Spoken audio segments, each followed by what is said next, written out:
Hello, guys, and welcome to Cricket Cab. We are going to talk about the Barbados Test, which surprisingly concluded in 3 days. The first day of this test was dominated by West Indies.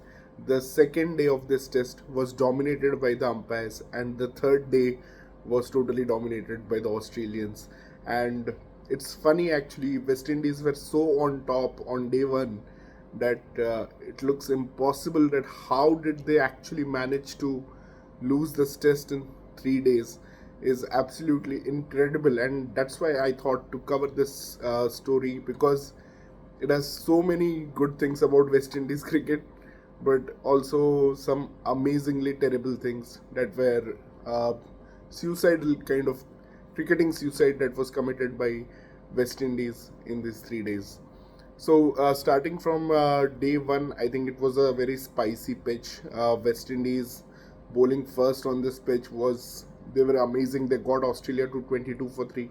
Shamar Joseph was just fantastic in this test match. I mean, the way he bowled, unfortunately, he has been very unlucky. He didn't get the support from the fielders.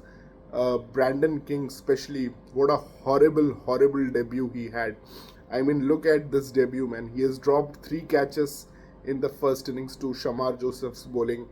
Then he survives the day's play on day one, and next day he's dropped again, given a chance to make it big and cover up for all those dropped catches. And then he leaves a ball and gets out on the next morning, which again triggers a collapse. And West Indies could only manage to take a 10-run lead in the first innings. And then Brandon King, in the second innings, he's gone for a first ball duck. But we'll come to those parts later. Let's talk about the first innings. I thought Shamar Joseph was brilliant. It was the Shamar and the Seals show. Jaden Seals probably bowling from the tougher end, which is the Malcolm Marshall end, and he actually took the fifer, which Shamar should have taken, I think, 6 or 7, and I think West Indies should have got Australia out for 120 maybe, because too many catches were just dropped. Brandon King, Roston Chase, uh, Justin Greaves, everyone just dropping those catches. I thought Justin Greaves was the safest among the all, but I think he dropped the most crucial catch that was in the second innings of Travis Head. I think that catch would have totally changed the complexion of day three and how it happened. But yeah, I mean, on day one, after that brilliant show from Shamar and Seals and fighting 50 from Travis Head, who was the lone warrior for Australia, uh, I was really optimistic. I was really hoping that West Indies would put their head down and take a big lead here. And after 57 for 4, yes, I was still hoping that West Indies would take a big lead here.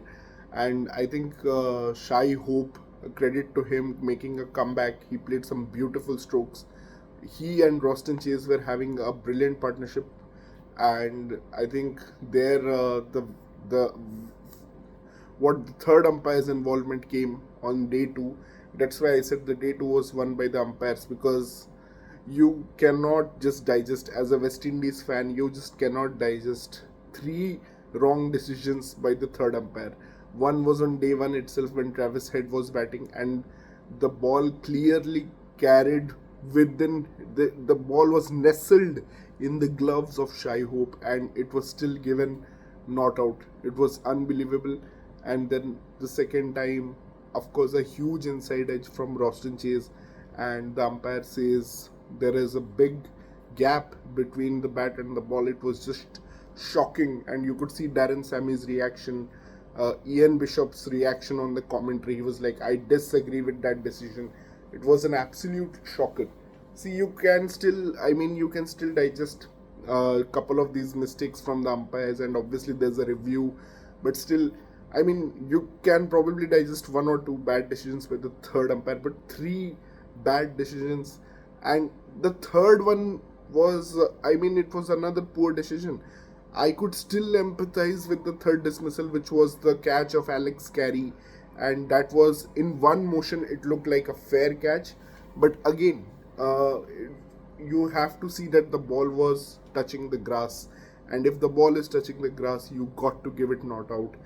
I mean, Australians have been getting away with this for a long time, and I feel that okay, you can give some benefit of doubt there, but if the ball is touching the grass, you have to give it not out. I think what the third umpire thought, Adrian Holstock, was that there was a little finger of Carey's gloves under the ball and gave Shai Hope out. And I think Shai Hope was the biggest wicket on day two because he was playing well. He was on 48. He had a 60 run around partnership after the fall of Brandon King's wicket, and things were stabilizing. But that again just after that, Justin Greaves came. Shamar Joseph tried to hit a few. Jaden Seals just tried to whack a few. And Alzari Joseph gave the lead with a huge six. But the lead was only 10 runs, and there was no significant advantage that West Indies carried forward for all the dominance that they had on day one. And in fact, on day two, again, when West Indies got the ball, we saw again some dropped catches. I mean, Brandon King, what a horrible, terrible. I mean, that has to be one of the worst debuts in history. I don't know why he was brought. We'll talk also about the selection matters. Like, I really thought Cavem Hodge still deserved to be in this team. And of course, Darren Sammy says that, stop glorifying batters with average of 25. Then why have you put in Shai Hope, who also has a average of 25? And I mean, Cavem Hodge was averaging 28 and 30 in England and Australia, and I don't think there's any other batsman like who would have got dropped for averaging 28 and 30 in England and Australia. So I think it was totally unfair for Cavem Hodge. I could understand Alec Athanaze couldn't get 100. He was given a long rope, or the long rope, by long rope I mean just one WTC cycle. And both Cavem Hodge and Alec Athanaze, both of these Dominican guys were kicked out of the team. And I feel that was a bit unfair on Cavem Hodge at least. I think they could have trusted him more. But yeah, they've gone for Shai Hope. But what was John Campbell doing in this test? I don't know. Anyway, on day two, again, West Indies get it cracking with the ball. Shamar Joseph is at it again. They get those early wickets, and I think Bo Webster played brilliantly in the sundown hours, the sunset hours in this Barbados Test. I think if West Indies could have got a wicket there of Bo Webster, things would have opened up beautifully for them. The next morning is the day 3 morning, and you have a golden opportunity, Alzari Joseph to Travis Head, and there comes the biggest drop. That is the drop by Justin Greaves.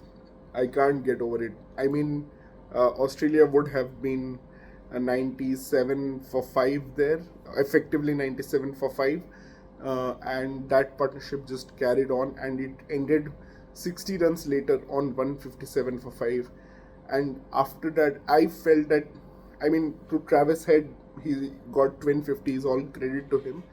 But what Josh Hazelwood did on day 3 and what Pat Cummins did on day 3, they just kept bowling on the stumps. And I think West Indies bowlers, to Travis Head specifically, were little bit off. Maybe they had a different plan to get him caught in slips. I mean, that should have been the last plan, because their slip fielding was so damn poor. I mean, 7 or 8 catches dropped in the match. It's very difficult to win a test match if you drop those many catches. And they have been the team with the lowest catching efficiency in the last 2 years. And also Shamar Joseph has been the most unlucky bowlers. He has some 12 drop chances in 204 overs since starting of 2024. That's like every one drop catch per 2 spells.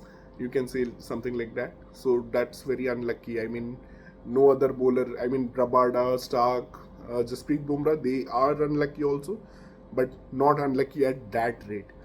So then, yeah, obviously, uh, day three, I thought if they had grabbed that chance, and they wouldn't have been 157 for 5. And then Alex Carey absolutely comes and bulldozes them, takes the pitch out of the equation, plays some freaky shots, stepping down, hitting it straight for 6. And I think that's where they also pulled out Shamar Joseph out of the attack, and he absolutely attacked Justin Greaves, Alzari Joseph, just whoever was bowling. I think Alzari was quite expensive in that. And I think one of the commentators I heard was saying that Jaden Seals didn't bowl from the end that he bowled in the first innings. And I mean, why don't you just stick to the end where you're getting wickets from? I mean, what's the problem there, Jaden?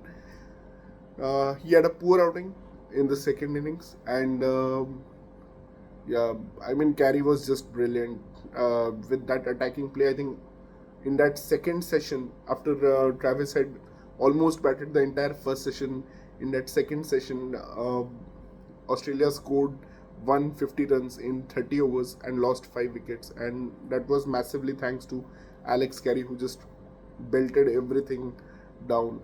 Yes, Australia lost all the wickets, but they were totally batting in the ODI mode, and that's what they thought was the logic after they were 160 ahead thanks to Travis Head and Bo Webster. They were so ahead, and they felt that they were so ahead in this test match that they could just go into that ODI mode. And West Indies did pick the wickets, but they could not contain them. And the target of 300 was way beyond West Indies, to be honest. But I thought that the pitch was getting slightly better, and maybe there would be some resistance from West Indies. Maybe take it to day 4, try to chase those 300 runs. But I mean, the way John Campbell was playing, I mean, Craig Brathwaite had a very disappointing test match. He got out to Mitchell Stark twice. But the way John Campbell was playing, I mean, okay, he had a strategy maybe to disrupt the lines of. He was playing lap scoop and some of the crazy shots that I've seen. And they were 10 overs, 47 for 1. And at that time, a West Indian fan would have been feeling very good. But what happened in the next 10 overs is just horrific. And again, Brandon King going out for one ball duck. And I mean, it was just crazy. The first 10 overs, they were 47 for 1. The next 10 overs, they lost 5 wickets for 13 runs. And nothing was added. They were just trying to defend everything. And Josh Hazelwood and Pat Cummins were on the money, especially Josh Hazelwood taking a fifer. And uh, they just got those inside edges. They had short leg in place. They had slips in place. I mean, it was all just perfect. The ball was bouncing invariably. Casey Carty was a bit unlucky there. Shai Hope just got an delivery you can't keep out. And then you move to the next phase. So there were, like, within a session, West Indies actually lost 10 wickets, and within that session itself there were 3 phases. One was the John Campbell crazy show. Then you have batsmen falling, trying to defend but getting out, and no score getting added, but you lost 5 wickets. And then you had Shamar Joseph and Justin Greaves playing brilliantly and trying to chase down the runs today itself, on day 3 itself. I mean, that was crazy. I mean, hats off to Shamar for all the attacking and 44 of 21, but I think the last over he should have just played it out. And Test cricket needs that tenacity, and you need to go to day 4 believing that you have a chance. See, you have already messed up on day 3, uh, on a pitch where on the first day 14 wickets fell. On the second day, I guess 10 wickets fell. Uh, on the third day, 17 wickets fell. You had a session where you didn't catch Travis Head, and that session you just took 1 wicket. So you already messed up with your bowling in the first session. So just try to do something with your bat instead of going after every ball. I mean, okay, at least in the last over, try to the play has been extended and everyone knows it's the last over. The game is going to go to day 4, and you are still, 150 runs away. Anything can happen in cricket. Cricket is a crazy game. You just have to stick around. Justin Greaves was playing patiently. He looked very good, in fact, technically very sound. You could have just supported him, Shamar, but you just went for that shot, and then Jaden Seals gets out, and Nathan Lyon wraps this up as he does the last few wickets always. And yeah, it's a famous win for Australia. The way they were dominated on day 1, they wouldn't have imagined that it was going to be so easily handed to them. And I think Darren Sammy needs to speak some tough words to these kids. What was that in the third session? On the day 3, I get it, you're disappointed with all the umpiring decisions. 3 third umpire decisions going wrong in one day, it's rare. And all those things must have jolted them. I could see the emotions within the crowd also. They were getting fired up with the umpires, and Adrian Hallstock should absolutely be taken off the third umpire role. Never should be allowed to be third umpire for what he did in this test match.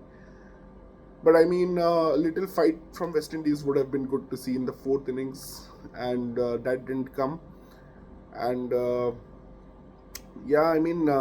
bittersweet kind of feeling for me. It's very bitter as a West Indies fan, actually, to see them dominate on day 1, and to have this WTC cycle where you have Pakistan, Sri Lanka and Bangladesh. So you have a realistic chance to be well placed team. And even you're going to India. India is a relatively inexperienced team now. We saw versus England.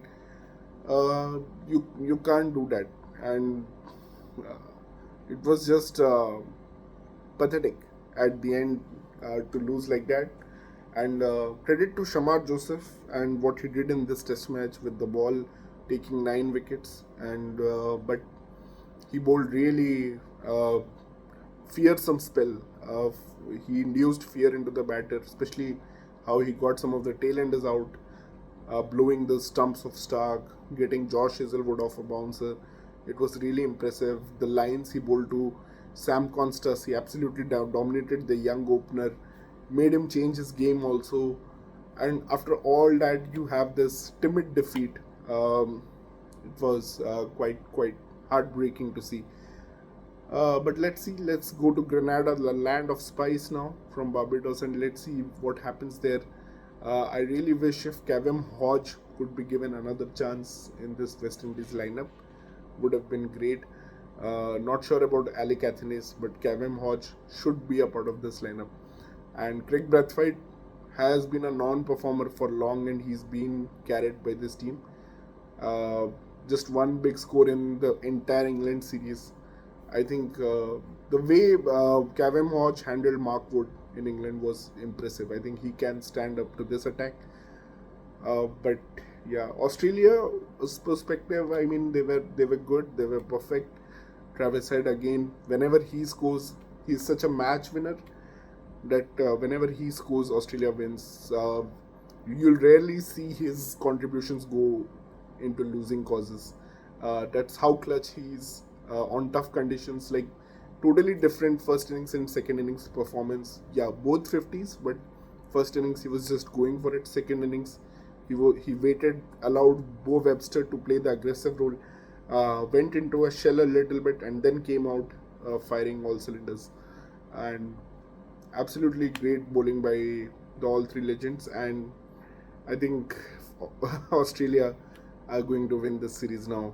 So 3 test series. So I hope West Indies make a comeback, but they will need to be more gritty than what they have shown in this test match. So thank you guys for watching this channel about the Barbados Test and this video on Barbados Test. And please do subscribe my channel, Cricket Caviar. Rally around the West Indies. Let's go for the second test in Grenada.